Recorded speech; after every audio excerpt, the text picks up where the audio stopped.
While everyone's focused on the president and his cost-cutting proposals yesterday, there was a hearing that got little to no press on Capitol Hill. It focused on the Muslim Brotherhood. The chair of the House Intelligence Subcommittee on Terrorism, Sue Myrick, raised a red flag that the U.S. doesn't have a strategy to deal with a shadowy group that's trying to assume power in Egypt. The federal government does not have a comprehensive or consistent strategy for dealing with the Muslim Brotherhood and its affiliated groups in America, nor does it have a strategy for dealing with the Brotherhood in Egypt or the Greater Middle East. We need to examine closely whether its true goal of setting up a worldwide Islamic regime is still in place. Here now with their thoughts are Dr. Zuhdi Jasser, president of the American Islamic Forum for Democracy, and Robert Spencer, director of Jihad Watch and author of Stealth Jihad, How Radical Islam is Subverting America Without Guns or Bombs. Dr. Jasser, let's start with you because you were one of the key witnesses in Representative Peter King's Homeland Security hearings a month or so ago. Tell us what you thought about the hearings today on the Hill.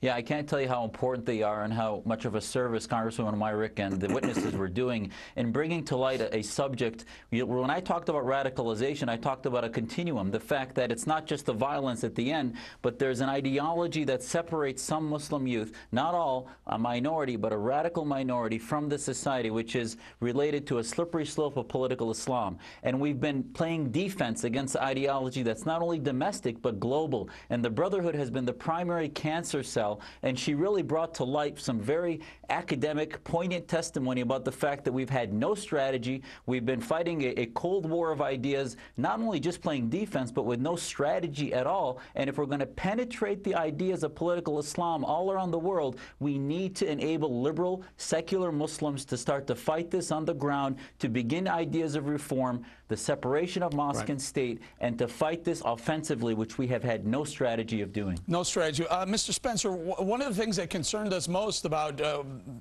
Egypt when Mubarak stepped down was this, in fact, problem of the Muslim Brotherhood making their way in.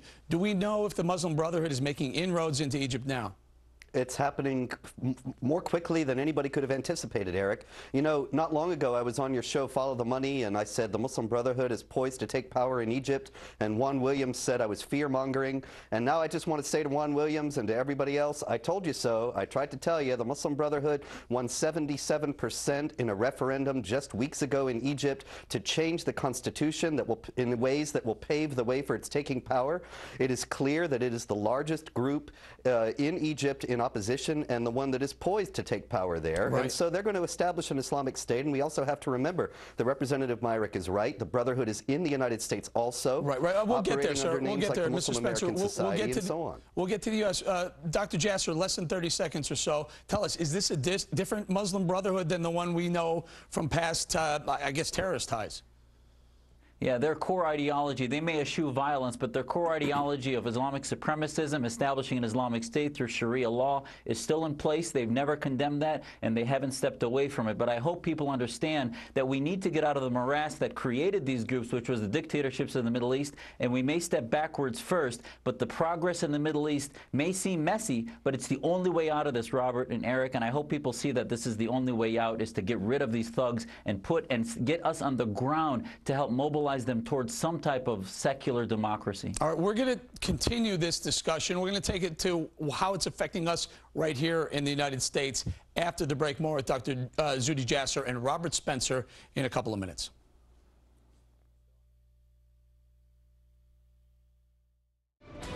We're back with Dr. Zuhdi Jasser, president of the American Islamic Forum for Democracy, and Robert Spencer, director of Jihad Watch. Mr. Spencer, you touched on it in the last block. Let's talk about it now. How does what's going on in Egypt, in fact, even in Libya, affect us here in America?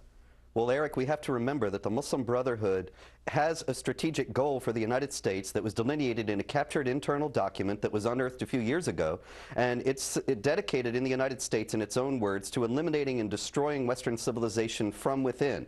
That same document lists all the major Muslim organizations in the United States as Muslim Brotherhood-linked organizations, including the Muslim American Society, the Council on American Islamic Relations, parent group, the IAP, the Muslim Students Association, the Islamic Society of North America. These groups are brotherhood groups that are working in the United States to subvert the U.S. Constitution and ultimately to replace it with Islamic law. And we have to recognize that and recognize that that's a political agenda that free people need to fight and resist. Dr. Jasser, do you agree with Mr. Spencer? I mean, the one that really sticks out for me is CARE, Council on American Islamic Relations. They're very much out there. They're very much trying to paint the picture of Muslims being not extremists, not radical, but Mr. Spencer says maybe they are. What do you think?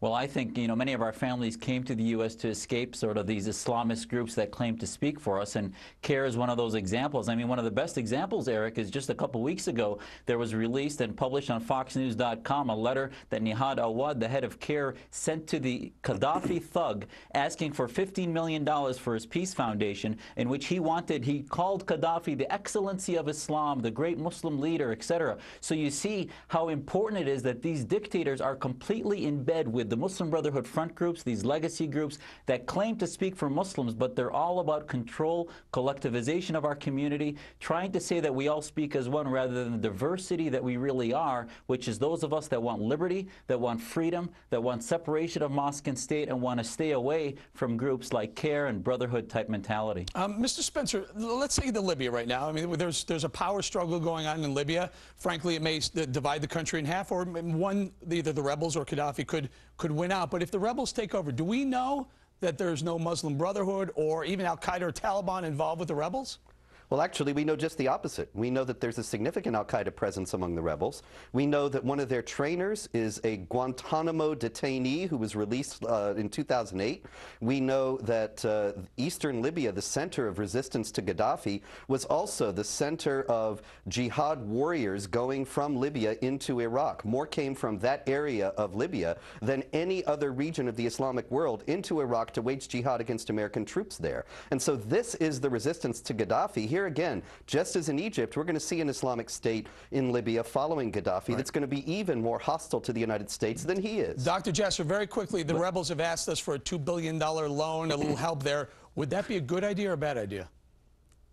Well, I think the only money we should be putting in is money that we follow in with people on the ground to help them build institutions, not from arm's length, but us working with secular Democrats on the ground for solutions, because these problems we keep talking about exist, but they exist because we've sort of left the Middle East to be at the hands of dictators, and it's time for us to get the ideas of liberty infused on the ground so that we have the advocates like we did in Poland, Romania, Czechoslovakia. When those dictatorships left, we went there and advocated for freedom, and we need to help them build those institutions, but not just dumping money at it. Right. We need to follow it. Fascinating topic. Thank you guys, Mr. Robert Spencer and Dr. Zuhdi Jasser. Thank you guys.